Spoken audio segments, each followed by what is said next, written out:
તો એને પ્રશ્ન પૂછ્યો કે ગુરુ બાપા એ કે આટલો ટાઈમ ન હોય તો, એટલે વ્યાસજીએ લખી નાખ્યું છે કે આટલો ટાઈમ ન હોય તો વસુદેવ વસુતમ દેવ આટલું ખાલી પાઠ કરો. વસુદેવ વસુતમ દેવ કરીશ તોય તને વાંધો નથી. તો કે એટલો ટાઈમ ન હોય તો પછી કોઈ મારા જેવો હશે તો એને કીધું કે તો તારી કન્ફર્મ છે નર્કની, હવે તું રહેવા દે, બીજું કઈ કરવાનું. એટલે દરરોજની 2 ઘડીનો સત્સંગ કરવો જોઈએ. હમણાં શ્યામભાઈની કથા સાંભળું છું ને હું, તો હમણાં જે અત્યારે શિવ મહાપુરાણની કથા સાંભળી એમાં એને બહુ સરસ વાત કરી કે ઘરની અંદર સંવાદ થવો જોઈએ દરરોજને માટે. સંતાનને છે ને પૂછવાનું કે તું અવળો થયો ત્યાં સુધીમાં તે શું શીખ્યું? તું ભગવાનની આટલી પૂજા અર્ચા કરે છે, દરરોજ દેવ મંદિરે જા છો, તો તને શું ગમ્યું, તને શું ફળ મળ્યું? પત્નીએ પતિને પૂછવાનું, પતિએ પત્નીને પૂછવાનું. ઘરના દરેક વ્યક્તિઓ એકબીજાને પૂછવાનું છે કે તને શું ફળની પ્રાપ્તિ થઈ છે. એક કંઈક બીજું કહેશે, એક કંઈક બીજું કહેશે, એક કંઈક બીજું કહેશે. મારી પાસે 1 રૂપિયાનો કોઈન હોય, હું સુધીરભાઈને આપી દઉં. એની પાસે 1 કોઈન છે, એ મને આપી દે. બે પાસે એકનો એક જ રહ્યો, બે તો ન થયા. પણ એક સારી વાત મારી પાસે હોય, હું સુધીરભાઈને શેર કરું, એની પાસે એક સારી વાત છે, એ મને શેર કરે, તો બે પાસે 2 થઈ ગઈ. તો સત્સંગનું આ મહત્વ છે. ઘરમાં એકબીજાને પ્રશ્ન પૂછવામાં આવે, એકબીજાની સાથે દરરોજ 1 ઘડીનો કઈ નહીં ટાઈમ ન હોય તો અડધી ઘડી, આધી ઘડી, ઓર આધી મેં ભી પુનિયાદ, તુલસી સંગત સાધુ કી તો કટે કોટી અપરાધ. અડધી ઘડીનો સત્સંગ થઈ જાય ને તો 1 કરોડ પાપ એક દિવસના બળીને ભસ્મ થઈ જાય છે. કોટી એટલે 1 કરોડ થાય. તો દરરોજને માટે થોડું છે એકાદું. અને અત્યારે તો આ ગૂગલ દેવે ખૂબ કૃપા કરી છે, બધું તમને મળી જાય. એમાં PDF ફાઇલ જે ભાષામાં જોઈએ એ ભાષામાં મળી જાય. એકાદી રાખવી ફોનમાં, અને જ્યારે જરૂર પડે ત્યારે એમાંથી 1-2 શ્લોક છોકરાઓને કહું, બેટા વાંચ, સંભળાવતો. એ બાને આપણા સંસ્કાર છે એ આપણા દીકરા દીકરીઓની અંદર ઉતરતા થશે.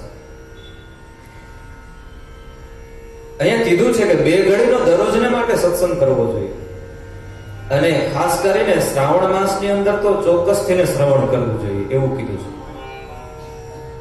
શ્યામભાઈની હમણાં હું કથા સાંભળું છું એટલે લગભગ તો મને એની જ વાત આવશે યાદ. ત્યારે પહેલે દિવસે એને જયારે શિવ મહાપુરાણ શરૂ કર્યું ને ત્યારે એમણે કીધું હતું કે દરેક મહિના છે ને, દરેક માસ, કાર્તક માસ થી લઈને આસો મહિના સુધીના દરેકના દેવ છે.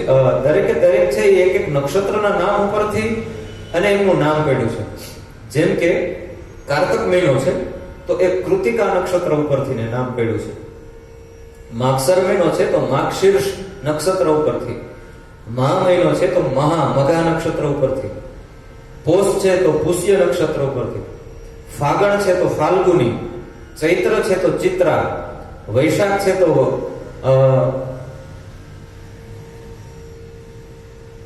વૈશાખનું છે ભૂલાઈ ગયું પણ માફ કરજો, યાદ આવશે પાછું કહીશ. વિશાખા નક્ષત્ર ઉપરથી. જેઠ છે તો જ્યેષ્ઠ નક્ષત્ર ઉપરથી. અષાઢ છે તો આષાઢ મહિનો છે તો આષાઢ પૂર્વષાઢા નક્ષત્ર ઉપરથી. શ્રાવણ છે તો એ શ્રવણ નક્ષત્ર ઉપરથી નામ પડ્યું. અને હિન્દીમાં શ્રવણ ને કહેવાય સાંભળવું. અહીંયા પણ એવું ચોખ્ખું ભેરું લખ્યું છે કે ખાસ કરીને શ્રાવણ મહિનામાં તો ચોક્કસથી ભગવાન શિવની કથા સાંભળવી. કારણ કે કથા સાંભળવાથી, શ્રવણ કરવાથી સાધુ સંતો એવું કહે છે, મેં શ્યામભાઈ પાસેથી સાંભળ્યું કે સાધુ સંતો એમ કહે છે કે શ્રાવણ મહિનામાં બને એટલું શ્રવણ વધારે કરવું, સાંભળે રાખવું. અને પૂર્ણિમા જ્યારે પૂનમનો દિવસ આવે ને ત્યારે પંચાંગ ખોલીને જોવાનું. તે દિવસે જે મહિનાનો જે દિવસ હોય ને, જે મહિનાનો જે નક્ષત્ર હોય, આપણે હમણાં બોલી ગયા એ પ્રમાણે, તો એ જ નક્ષત્ર પૂનમને દિવસે પાછું હોય. પંચાંગ જોવાની ટેવ હોય, અમને ખબર હોય. હમણાં 2-3 દિવસથી બધા મેસેજ કર્યા કરે છે કે છઠ કેદી કરવી, છઠ કેદી કરવી, છઠ કેદી કરવી. માં ભગવતીએ કૃપા કરીને 2 છઠ દીધી છે તો 2 દિવસ પેટને પોરો આપવામાં આપણને શું હોયું જાય? ઓલી 2 એકાદશી હોય ને તો મને ભારતમાંથી ઘણા મેસેજ આવે કે હવે ત્યાં તો મને બોલા તુકારે બધા કહે ને, મારા દોસ્તાર ફ્રેન્ડ સર્કલ ના હોય એટલે મને પૂછે એલા કેદી કરવાની છે એકાદશી? એટલે હું એને સામો રિપ્લાય આપું કે 2 છે ને 2 કરીશ તો તારામાંથી કઈ ઓછું થઈ જવાનું છે? રાજી થવાનું છે ને. ભગવાને 2 એકાદશી દીધી છે ને તો 2 દિવસ સુધીનું વ્રત થશે. પુણ્ય આપણા જ ખાતામાં એડ થવાનું છે. આપણે કરશું તો પાડોશીને કઈ થોડું પુણ્ય મળવાનું છે? આપણા ખાતામાં જ એડ થવાનું છે.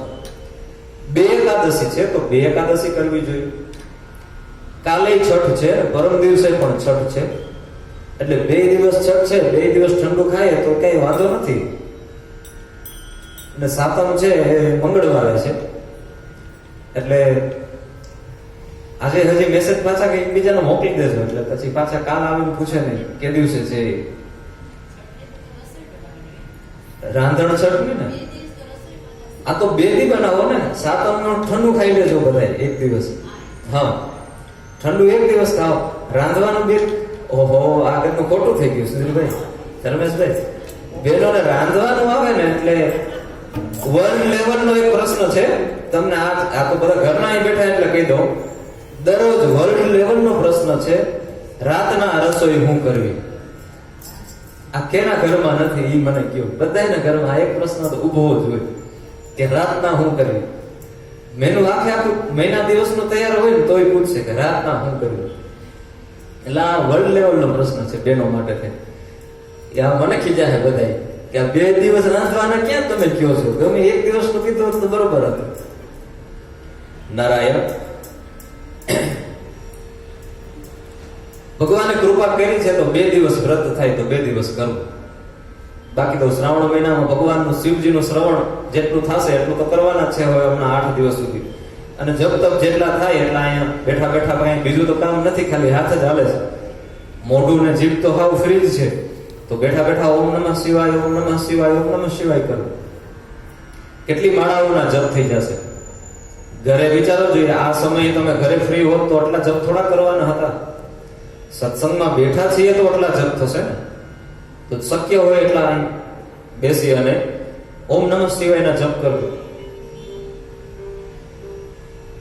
આગળ છે એ એવું કીધું છે કે જે વ્યક્તિ ક્યારે પણ જે ભગવાન શિવની કથા સાંભળે છે, એક ઘડી માટે પણ ભગવાન શિવની સત્સંગ કરે છે કથામાં, તો એમની ક્યારે પણ દુર્ગતિ નથી થતી, એમની સદગતિ થાય છે. જે દાન કરવાથી, યજ્ઞ કરવાથી જે કંઈ પુણ્યની પ્રાપ્તિ થાય છે, એ દરેક વસ્તુની પ્રાપ્તિ છે એ માત્ર ને માત્ર શિવ પુરાણની કથા સાંભળવાથી, શિવજીના ચરિત્રો સાંભળવાથી એ દરેક પુણ્યની પ્રાપ્તિ થઈ જાય છે. આગળ કીધું છે કે એક અશ્વમેધ યજ્ઞ કરવાનું જે કાંઈ પુણ્ય પ્રાપ્ત થાય, એ જ પુણ્યની ફલ પ્રાપ્તિ છે એ ખાલી ભગવાન શિવજીની કથા, શિવ પુરાણ સાંભળવાથી પ્રાપ્ત થઈ જાય છે. શાસ્ત્ર કહે છે કે જે શિવ પુરાણની કથા નથી સાંભળતો એમને મહાપાપી ગણવું. ગંગાદી તીર્થોની અંદર સ્નાન કરવાથી જે કાંઈ પુણ્યની પ્રાપ્તિ થાય છે, દરેક પુણ્યની પ્રાપ્તિ છે એ ભગવાન શિવજીની કથા સાંભળવાથી પ્રાપ્ત થઈ જાય છે. એક સાઈડ શ્લોક હોય છે ને, એક સાઈડ એમનું ટ્રાન્સલેટ હોય છે. ગીતા પ્રેસ ગોરખપુર, જે આપણું ભારત દેશનું તાજ કહેવાય, આપણા શાસ્ત્રોનો તાજ કહેવાય, એમનું મળે છે અને બહુ સસ્તું હોય છે. આટલું જાડું પુસ્તક હોય તો 200-250 રૂપિયામાં તો તમને આવડું મોટું પુસ્તક, અને બહુ સારી પ્રિન્ટ કરેલું અને બહુ સારા પેજ વાળું બહુ સરસ મળતું હોય છે. ભગવાન કૃપા કરે ને ભારતમાં જાઓ ને તો ત્યારે ક્યારેક એકાંતું તમને જે શાસ્ત્ર ઉપર પ્રીતિ હોય એ શાસ્ત્ર એમાંથી ને લઈ આવજો, ગીતા પ્રેસમાંથી. બધા રેલવે સ્ટેશન ઉપર હશે એમના સ્ટોલ, તમને ગમે ત્યાંથી, મોટા સિટીમાં, અમદાવાદ, રાજકોટ, પોરબંદર તમને મળી જશે. એક ઘરમાં રાખજો અને એમાંથી થોડું શ્રવણ કરવાનું રાખજો, કારણ કે બહુ ખૂબ જ એમાં એક બાજુ શ્લોક હોય છે અને એક બાજુ છે એમના અર્થ આપ્યા હોય છે. એ અર્થ સહિત જે શિવ પુરાણને સાંભળે છે અથવા તો વાંચે છે, એ વ્યક્તિ હંમેશાને માટે પુણ્યશાળી બનીને આ પૃથ્વી લોક ઉપર રહે છે. એમાં ક્યારે પણ શંકા ન કરવી, એવું અહીંયા કીધું છે. જે મનુષ્ય આળસ કર્યા વગર, પ્રમાદ રાખ્યા વગર આ ગ્રંથને નિત્ય રેશમી વસ્ત્રની અંદર વીંટાળી અને રાખે છે, જેમની પૂજા કરે છે, જેમનો સત્કાર કરે છે એ ભગવાન શિવની કૃપાથી દરરોજને માટે સુખી થઈ જાય છે. સાવ નાના નાના રસ્તા છે. ઘરમાં એક નાનકડું શિવપુરાણનું પુસ્તક હોય તો એમને રેશમી વસ્ત્રમાં વીંટાળી અને મંદિર પાસે બિરાજિત એક પાટલો કરીને રાખી દેવું. દરરોજ આરતી પૂજા તો સવાર સાંજ કરતા જ હોય છે, એમાં સાથે એમનું પૂજન થઈ જશે તો કેટલું ફળ મળશે. સદાને માટે થઈને સુખી થાય એવું લખ્યું છે. જે વેદની અંદર, પુરાણોની અંદર નિત્ય પાઠ કરવાથી જે કઈ ફળની પ્રાપ્તિ થાય છે એ દરેક ફળની પ્રાપ્તિ છે એ શિવ પુરાણની કથા, શિવ મહાપુરાણની ચરિત્ર સાંભળવાથી પ્રાપ્તિ થઈ જાય છે. બ્રહ્માદિ દેવો છે એ પણ આ વસ્તુને છે એ નિત્ય શ્રવણ કરે છે અને એ પણ પોતે પણ કહે છે કે જે શિવ મહાપુરાણનું ચરિત્ર સાંભળે છે એ ધન્ય છે. હવે આ વાત થાય એટલે કલયુગનો માણસ છે એ તરત જ પ્રશ્ન પૂછે કે આપણે કોઈ ડોક્ટર થી સારું થયું હોય ને એટલે કહે કે ક્યાં ડોક્ટરની દવા લીધી, તો કે ઓલાની. એટલે એમના ઉપર ઓલાને વિશ્વાસ બેઠો એટલે એ બીજાને કહે એટલે બીજાને એમના ઉપર વિશ્વાસ બેસાડે, એ પણ ત્યાં જ જાય દવા લેવા. કારણ કે એકબીજાનું મહત્વ ગાયું. એટલે અહીંયા આવી રીતના વાત કરી કે આટલું ફળ છે એટલે પૂછ્યું કે આ કલિકાલની અંદર કોઈ માણસ મુક્ત થયો હોય એવું કઈ કથાનક હોય તો કયો, તો અમને પણ વિશ્વાસ બેસે કે આ શિવ મહાપુરાણની કથા સાંભળવાથી કોઈ પવિત્ર થઈ ગયો હોય એવી કઈ કથાનક અમને કહો, તો અમને પણ એમના પર વિશ્વાસ બેસે. આવું કીધું એટલે છે સુતજીએ કહેવાનું શરૂ કર્યું કે જે વ્યક્તિ કામી છે, ક્રોધી છે, જેમના ઉપર કાંઈ પણ લાંછન લાગ્યું હોય, અજ્ઞાની હોય, વર્ણાશ્રમથી જે ભ્રષ્ટ થઈ ગયો હોય, જેમના જીવનમાં છલ કપટ સિવાય કાંઈ ન હોય, બ્રાહ્મણનું ધન પડાવી લેતો હોય, આવા કોઈ પણ પાપ કરેલો કોઈ પણ વ્યક્તિ હોય, લુચો હોય, દુષ્ટ હોય, મલિન બુદ્ધિનો હોય, દેવનું દ્રવ્ય જે દેવાલયોનું દ્રવ્ય છે એ ખાઈ જનારો હોય, ટૂંકમાં કોઈ પણ પાપ કરવાનું બાકી ન રાખ્યા હોય એવો કોઈ પણ પાપી હોય, તો એ વ્યક્તિ છે આ શિવ મહાપુરાણના શ્રવણ માત્રથી છે એ મુક્ત થઈ જાય છે એવું કીધું. એટલે અહીંયા છે એ સુતજીએ પ્રશ્ન કર્યો કે આ તમે બધું કયો છો તો કઈક ઇતિહાસમાં જે કઈ બની ગયું હોય આવી વસ્તુ એ કઈક પ્રેમથી કયો તો અમને પણ આમાં વિશ્વાસ બેસે. એટલે કીધું કે એક કિરાત નામનું નગર હતું, એમાં એક બ્રાહ્મણ રહેતો હતો.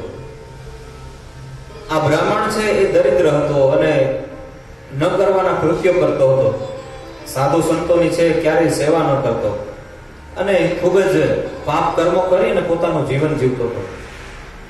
આ કરતો અને એમાં જે એમનું છે એક સમયે છે ગામવાળાઓ ભેગા થઈને એને ગામમાંથી ને કાઢી મૂકે છે અને કહે છે કે હવે ભાઈ તારા જેવા પાપીની અમારે અહીં ગામમાં જરૂર નથી, તું અહીંયાથી ને નીકળી જા. એટલે એ પોતે છે એ ગામમાંથી ને નીકળી જાય છે અને જઈ અને જંગલની અંદર જઈ અને થોડો વસવાટ કરે છે, ગામની બહાર જઈ અને રહી છે. હવે એ જ સમયે ગામની બહાર એક શિવાલય, એમની અંદર છે એક બ્રાહ્મણ છે શિવજીની કથા કરતા હતા અને ખૂબ જ દેવરાજ નામનો બ્રાહ્મણ, એમને છે ખૂબ જ તાવ અને જ્વરની અંદર પીડાતો ત્યાં જઈ અને મંદિરની બહાર જઈને બેસી ગયો. શરીર છે દુબળું પડવા માંડ્યું, શરીરમાં શક્તિ ન રહી. ત્યાં ને ત્યાં બેઠો, કાનની અંદર છે ભગવાન શિવજીના ચરિત્ર પડ્યા. શિવ કથા સાંભળી અને એમનો દેહ છે ત્યાં ને ત્યાં છૂટી ગયો.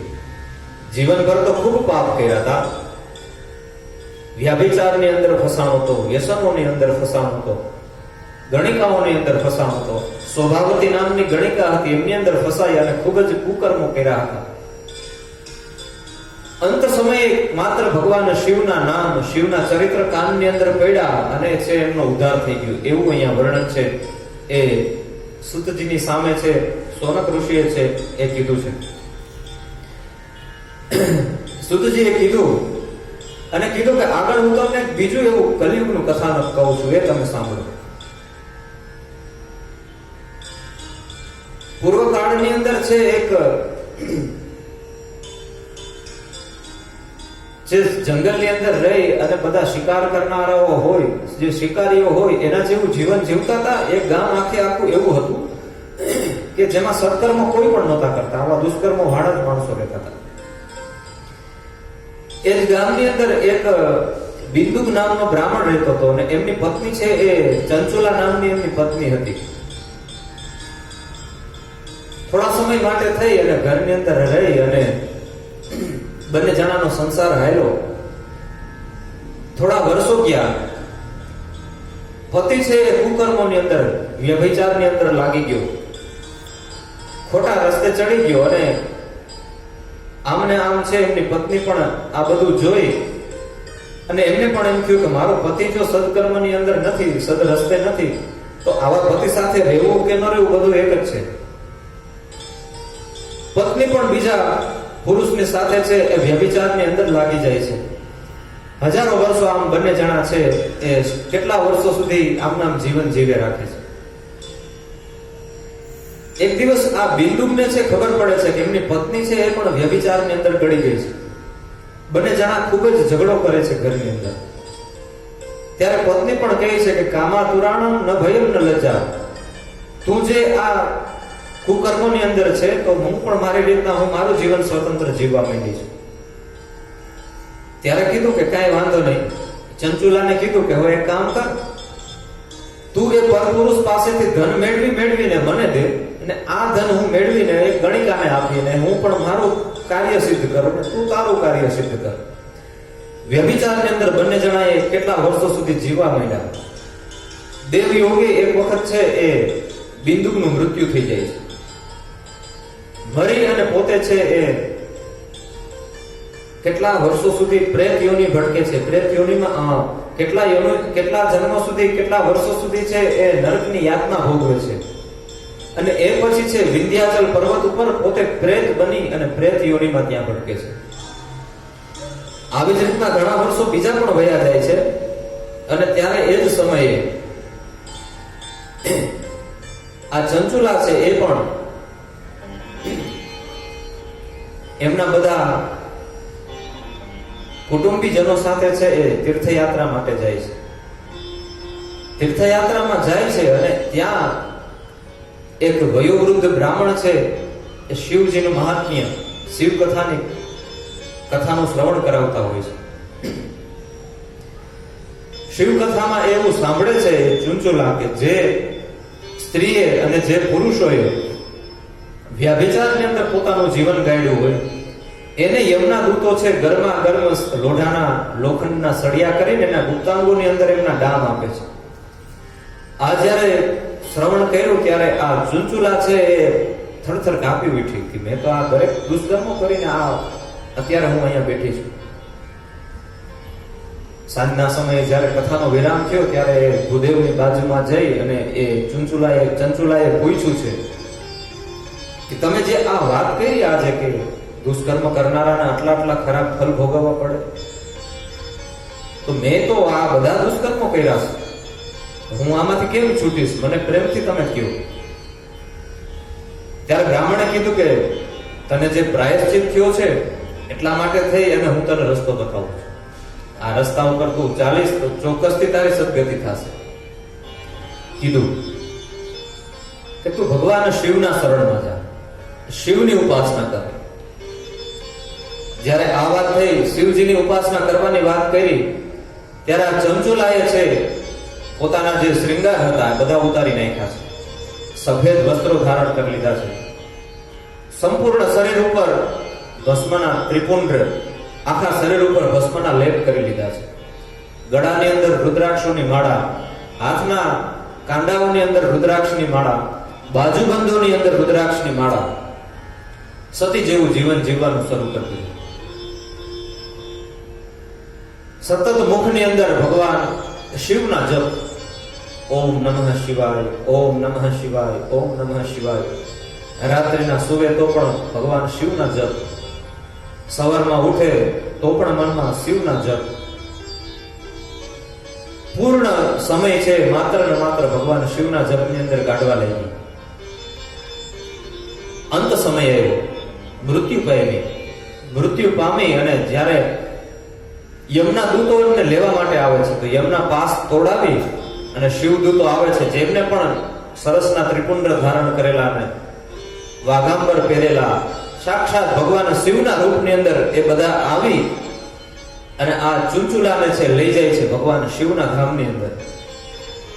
ત્યાં જઈને જોવે છે તો માં ભગવતી પાર્વતી અને ભગવાન શિવ છે એ બેઠા છે. શિવ પાર્ષદોએ જઈને શિવજીના ચરણોની અંદર છે આ જીવને મૂકી દીધો છે, ચંચુલાના જીવને.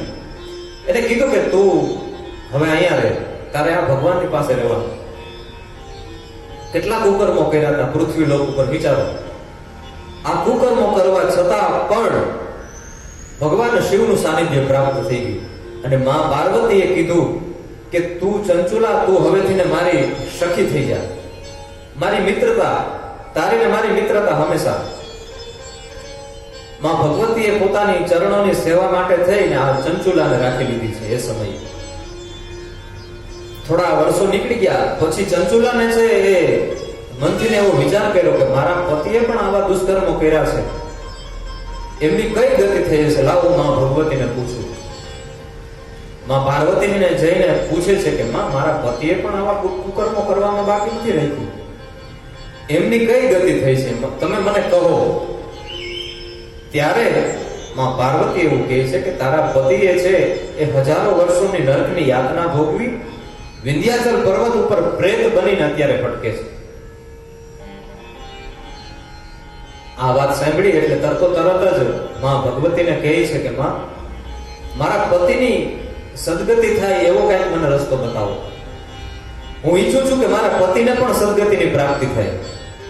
ત્યારે માં પાર્વતીએ કીધું કે તારો પતિ જે પ્રેત યોનિની અંદર છે, પિશાચની અંદર છે, પિશાચ યોનિમાં જે ભટકે છે, એ જો શિવ પુરાણની કથા સાંભળે તો એમની મુક્તિ ચોક્કસથી નથી જાય. કીધું કે આ શિવ પુરાણની કથા તો બરોબર છે, પણ હું તો તમારી દાસી છું, તમે કઈ કૃપા કરો માં. ભગવાન કેટલા દયાળુ છે સાહેબ.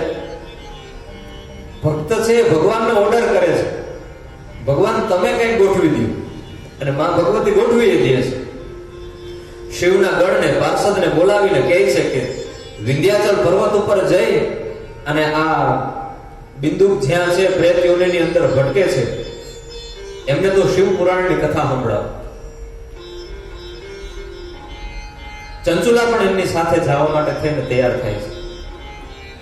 વિંધ્યાચલ પર્વત ઉપર જઈને જોવે છે તો આ બિંદુક નામનો જે પિશાચ યોનિમાં ભટકતો તો એ પગ પછાડે તો જાણે વિંધ્યાચલ પર્વત આખો ડોલાવી દે. આ ભયાનક મોટા સ્વરૂપ વાળો અને છોટા વાળ અને વર્ણન ન થાય એવો પિશાચ થઈને ફરતો હતો. અહીંથી વાં ભાગે ને માંથી અહીં ભાગે, આમ જ્યાં પિશાચ યોનિમાં ફરતો હતો. શિવગઢ